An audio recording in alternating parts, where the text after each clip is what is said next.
नमस्कार दोस्तों, स्वागत है आपका आपके अपने यूट्यूब चैनल मानव स्टोरीज में। दोस्तों, ये कहानी चल रही है ये रिश्ता क्या कहलाता है और इसके 7 पार्ट अपलोड हो चुके हैं। ये 8वां पार्ट है। तो चलिए दोस्तों, 8वें पार्ट को शुरू करते हैं। तुम बहुत अच्छे हो भास्कर। मैंने जितना भी तुम्हें जाना है, मुझे तुमसे अच्छा और तुमसे ज़्यादा प्यार करने वाला इंसान नहीं मिल सकता। लेकिन मैं मजबूर हूँ। मुझे माफ़ करना यदि मेरी किसी बात ने तुम्हारा दिल दुखाया हो।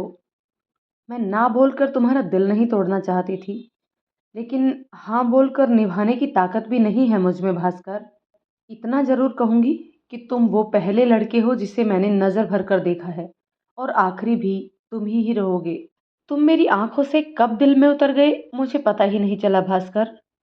हाँ या ना बस शब्द हैं। इनके कहने से यह सच नहीं बदलने वाला कि मेरे दिल में तुम्हारे लिए एक खास जगह बन चुकी है, जो सिर्फ तुम्हारी ही रहेगी। हाँ या ना सिर्फ शब्द हैं, भावनाएं जो है वो कभी बदल नहीं सकती हैं। अंत में सिर्फ इतना कहूँगी कि मैं सिर्फ तुम्हारी खुशियों की वजह बनना बनना चाहती हूँ, दुख की नहीं। यह मेरा पहला खत है। मुझे प्रेम भरा खत लिखना नहीं आता। इसमें प्रेम जैसा तो कुछ नहीं है, पर बहुत प्रेम के साथ लिखा है। सिर्फ तुम्हारी, रजनी। रजनी ने खत को एक लिफाफे में डालकर मोहिनी को दे दिया और कहा कि मेरे जाने के बाद इसे भास्कर को दे देना। फिर उन सबने पढ़ाई की। भास्कर और चेतन नीचे जा चुके थे। शाम हुई। रजनी को घर जाना था।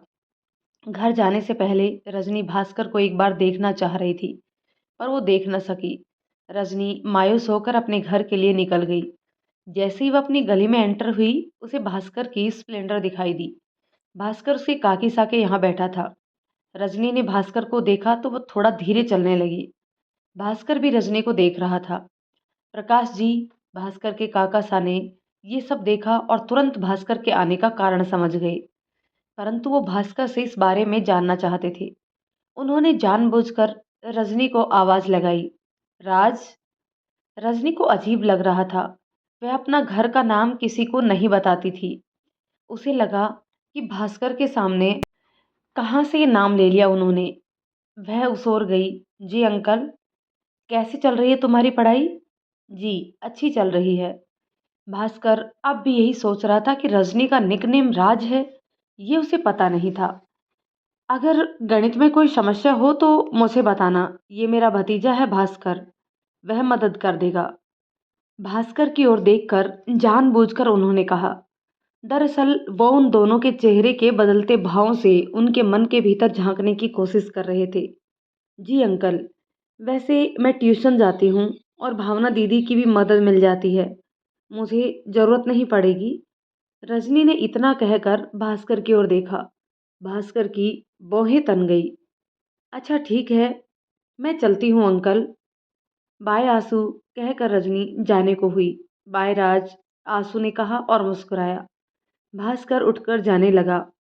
कहाँ बरखुद्दार? काका सा ने पूछा।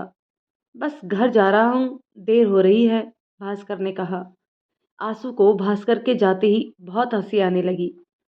तू क्यों हंस रहा है? काका सा ने पूछा। भास्कर भाई का मुंह देखकर, हंसी आ गई पापा। प्रकाश जी ने अपनी धर्म पत्नी से कहा, आपको पता है भास्कर यहाँ क्यों आता है? नहीं जी, पर उसके आने से मुझे बहुत अच्छा लगता है।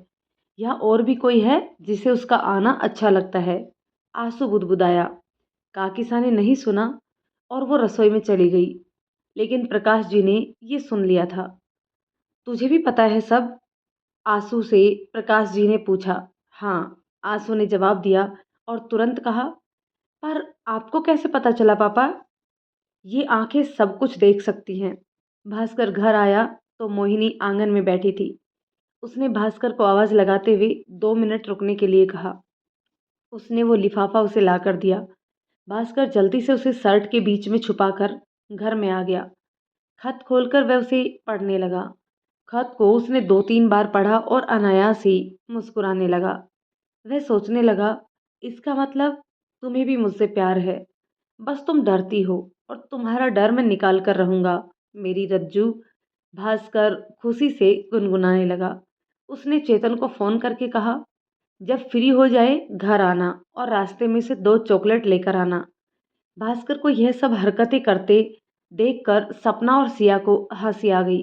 भास्कर ने उन्हें हंसते देखा तो पूछा, क्या है? सिया ने पूछा, चॉकलेट किसके लिए? तुम दोनों के लिए। वो दोनों पहले एक दूसरे को देखने लगी और फिर भास्कर को। क्या हुआ? मैं चॉकलेट नहीं ला सकता क्या? अभी तक तो कभी लाए नहीं हो, सपना ने कहा। तो अब ला रहा हूं ना। भास्कर नजर चुराते हुए कमरे से चला गया। सपना ने सिया से कहा, पक्का ये किसी लड़की के चक्कर में है। तुझे कैसे पता?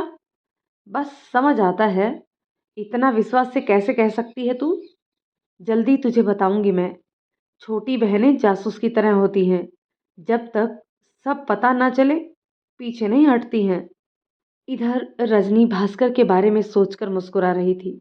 उसकी आंखें, उसका चेहरा और उसकी बातें याद करके वो मुस्कुराई जा रही थी। अगले दिन रजनी स्कूल से सीधे मोहिनी के घर चली गई। उसने पूछा, तूने खत दे दिया? हाँ, मोहिनी ने कहा। तो आज भास्कर मुझे दिखा क्यों नहीं? उसे बुरा लग गया क्या? लगने दे। तू यही तो चाहती थी ना? हाँ, मायूस होते हुए उसने कहा। तू आज स्कूल क्यों नहीं आई? रजनी ने पूछा। सिर दर्द कर रहा था, वैसे भी अब परीक्षा की तैयारी करनी है, मोहिनी ने कहा। दोनों पढ़ने लगी। रजनी बेचैन हो उठी। कहते हैं ना, कोई चीज़ जब तक आपके पास होती है उसको उसकी कदर नहीं होती, और जब वो आपसे दूर जाने लगती है तो आपको वही चीज़ चाहिए होती है। रजनी का कुछ ऐसा ही हाल था। रजनी ने सोचा, मुझे क्यों बुरा लग रहा है? मैं तो जानती थी कि यही होने वाला है और यही मैं चाहती भी थी। लेकिन क्या अब भास्कर मुझसे कभी बात नहीं करेगा? मुझे दिखाई नहीं देगा? क्या इतनी आसानी से वो भूल जाएगा मुझे? उसके मन में कई विचारों का आगमन शुरू हो गया। उससे जब रहा नहीं गया तो वह मोहिनी के घर आ गई और आते ही उसने कहा, मोहिनी, मुझे भास्कर से अभी बात करनी है। अचानक रजनी के इस तरह आने से मोहिनी भी थोड़ा परेशान होने लगी। क्या हुआ रजनी, सब ठीक तो है ना? आंख में आंसू लिए रजनी ने कहा, मुझे भास्कर से बात करनी है यार, प्लीज। हाँ, तू अंदर तो आ, मोहिनी ने कहा। अंदर आने के बाद मोहिनी ने भास्कर के घर कॉल लगाया। भास्कर ने फ़ोन उठाया। मोहिनी ने भास्कर से कहा, रजनी आपसे कुछ बातें करना चाहती है। मोहिनी ने फ़ोन रजनी को दे दिया।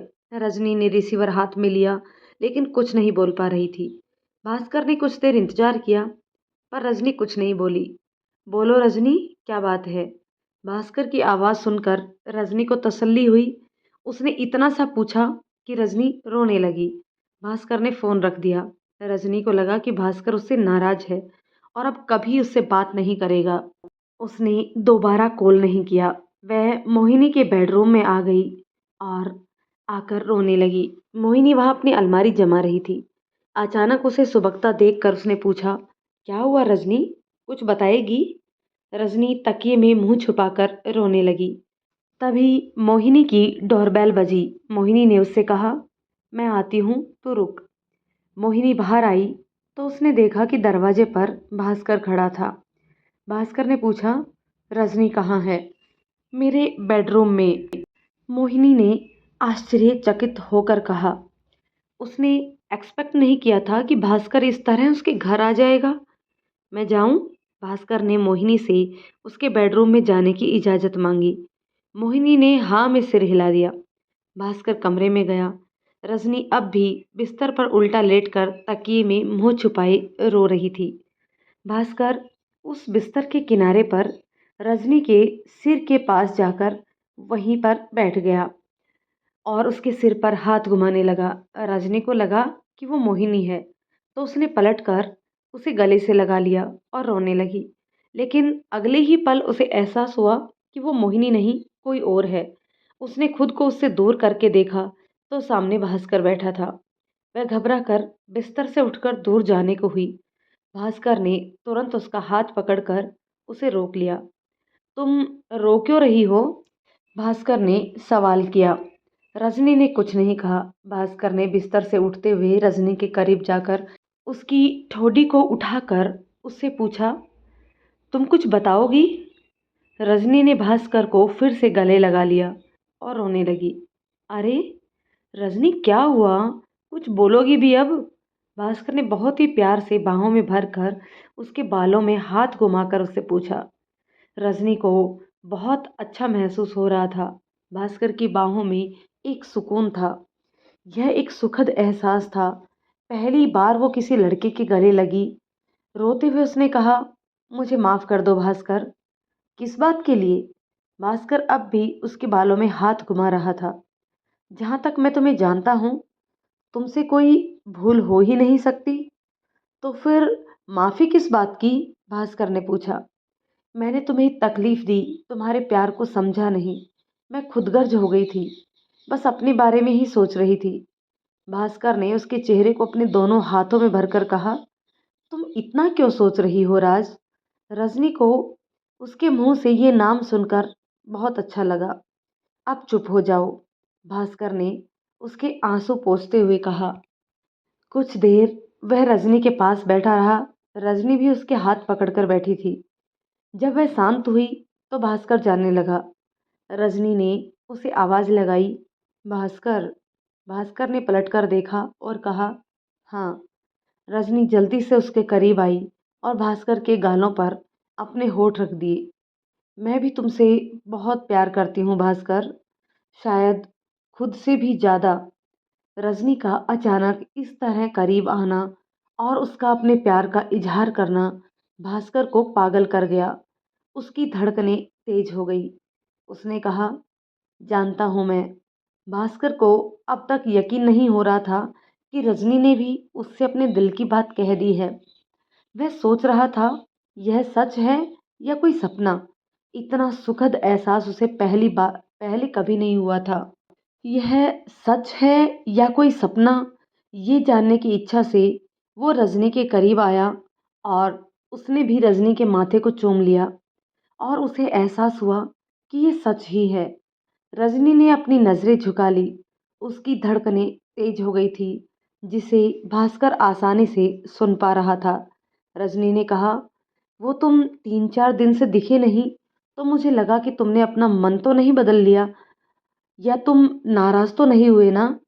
पहले तो लगा कि ठीक ही हुआ है, मैं यही तो चाहती थी। पर फिर दिल में दर्द उठा कि कहीं मैंने मैंने तुम्हें हमेशा के लिए तो नहीं खो दिया।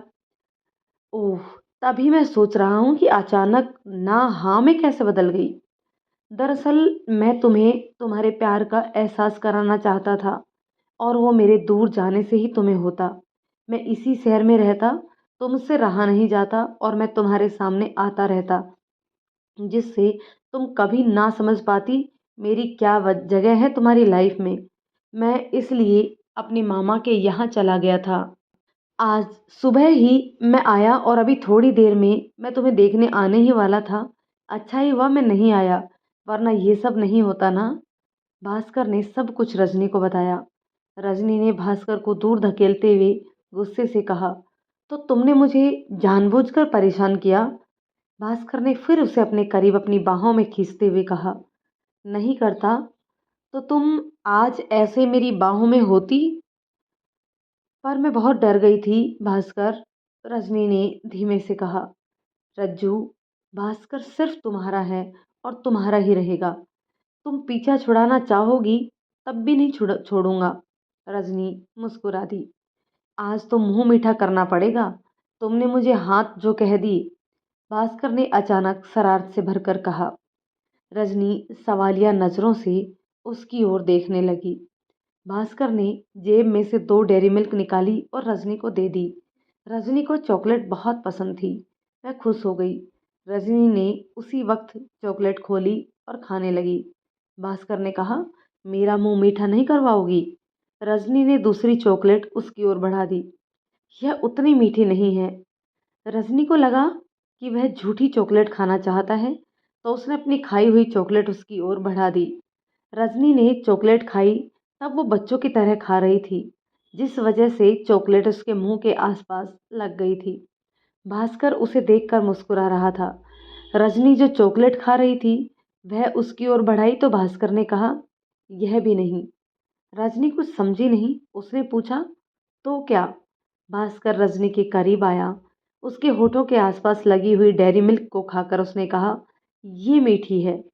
रजनी को अचानक उसका इस तरह करीब आना बेचैन कर गया। उसके हाथ से चॉकलेट गिर गई। अचानक वो बोली, पागल हो? भास्कर ने कहा, हाँ, तुम्हारे लिए। तुमने एक अच्छे खासे सीधे साधे लड़के को पागल बना दिया। इतना कहकर भास्कर रजनी की ओर बढ़ने लगा। रजनी थोड़ा घबरा गई। वह पीछे जाने को हुई तो भास्कर ने उसकी कमर को कसकर पकड़कर उसे अपनी ओर खींच लिया। रजनी अब भास्कर के बहुत करीब थी। दोनों की सांसें तेज थी और धड़कनें बढ़ गई थी। उन दोनों को एक दूसरे की सांस अपने चेहरे पर महसूस हो रही थी। रजनी शर्म के मारे भास्कर से नजरें नहीं मिला पा रही थी। रजनी ने बहुत हिम्मत जुटाकर धीरे से भास्कर से कहा, भास्कर, ये सही नहीं है। भास्कर रजनी के और करीब आ गया। रजनी के पूरे शरीर में बिजली सी कौंध गई।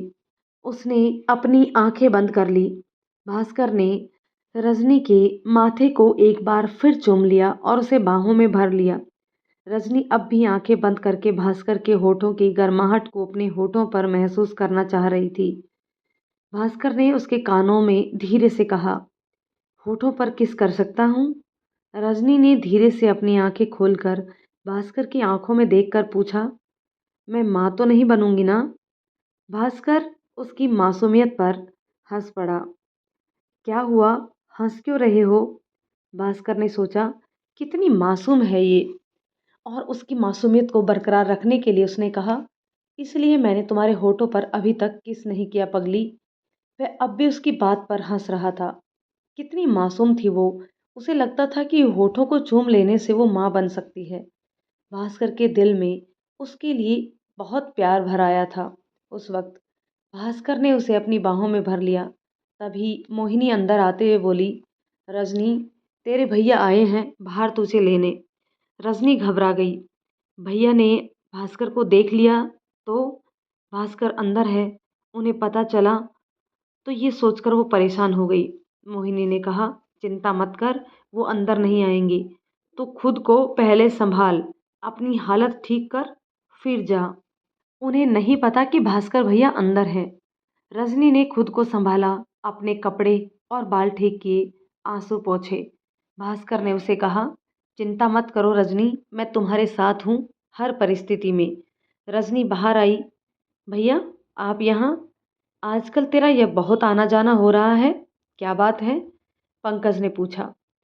अरे कुछ नहीं भैया, हम लोग साथ में पढ़ाई करते हैं, रजनी ने कहा।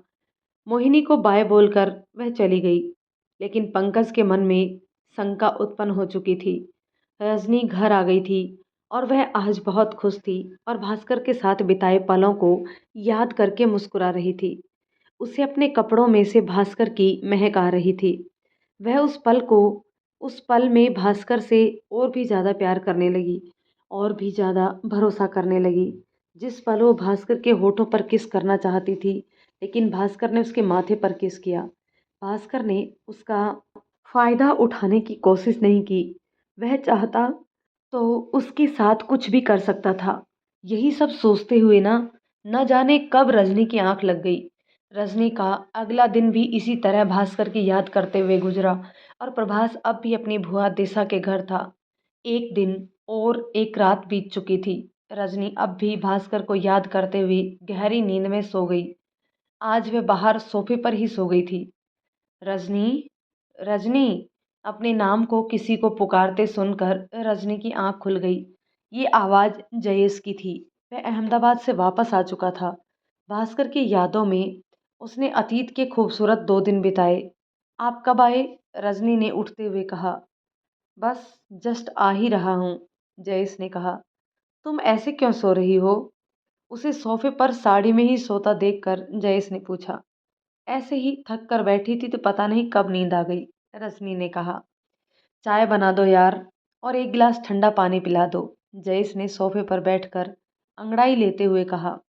जी अभी लाई, कहकर रजनी ने साड़ी कमर पर बांधी और रसोई में चली गई। चाय रखकर उसने जयेश को पानी दिया और चाय बनाकर उसे देने के बाद उसने जयेश से खाने का पूछा। जयेश ने उसे सिर्फ पोहा बनाने को कहा। रजनी पोहा बनाकर ले आई। जयेश ने पोहा खाया और थक कर कमरे में जाकर सो गया। रजनी ने बर्तन सिंक में रखे और फिर से सोफे पर लेट गई। रजनी को फिर से भास्कर की याद सताने लगी। भास्कर की यादों में गुम आज भी रजनी ठीक अतीत के उस वक्त में थी, उसे याद करते हुए सो रही थी। अगले दिन स्कूल के लिए थोड़ी जल्दी निकली और मोहिनी के घर उसे बुलाने गई। असल में बस वो भास्कर को देखना चाहती थी। उसने मोहिनी को आवाज़ लगाई। रजनी की आवाज़ भास्कर को सुनाई दे गई।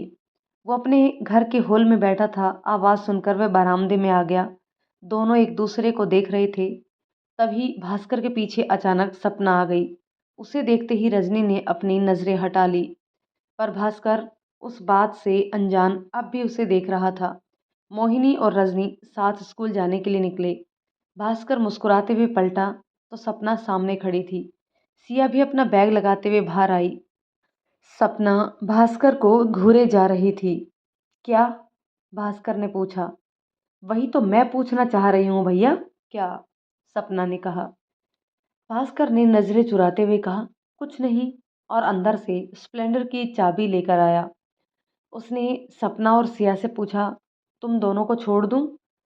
सिया हाँ बोलना चाहती थी, पर उससे पहले सपना ने उसका हाथ खींचा और कहा, नहीं, आप जाओ। भास्कर अपने कंधों को उचकाकर चला गया। भास्कर चेतन के घर गया और उसने कहा, यार क्या करूं मैं? किस बात का? चेतन ने अपने जूतों की लेस बांधते हुए पूछा। प्यार तो उसे भी है मुझसे। हमने एक पड़ाव तो पार कर लिया, पर अब सबसे मुश्किल बात है कि ये बात कैसे होगी। मेरा दिल कहता है कि उससे रोज बात करूं, उसे अपने दिल की बात बताऊं, लेकिन कैसे यार? भास्कर ने परेशान होते हुए कहा। एक मिनट, क्या बोला तू? पड़ाव पार कर लिया मतलब? रजनी ने तुझे क्लियरली हाँ कह दिया? हाँ, कल मैं उससे मिला, मोहिनी के घर आई थी वो। बे, ये चमत्कार कैसे हुआ? आश्चर्य से चेतन ने पूछा। तो दोस्तों, कहानी के इस पार्ट को यहीं रोकते हैं। ये कहानी का ये पार्ट आपको कैसा लगा? यदि कहानी पसंद आई तो इसे लाइक और शेयर कर दीजिए, और यदि कहानी पसंद नहीं आती है तो आप डिसलाइक भी कर सकते हैं। अगर आप चैनल पर नए हैं तो प्लीज़ चैनल को सब्सक्राइब ज़रूर करें। दोस्तों, मिलते हैं कहानी के नेक्स्ट पार्ट में। तब तक के लिए शुक्रिया।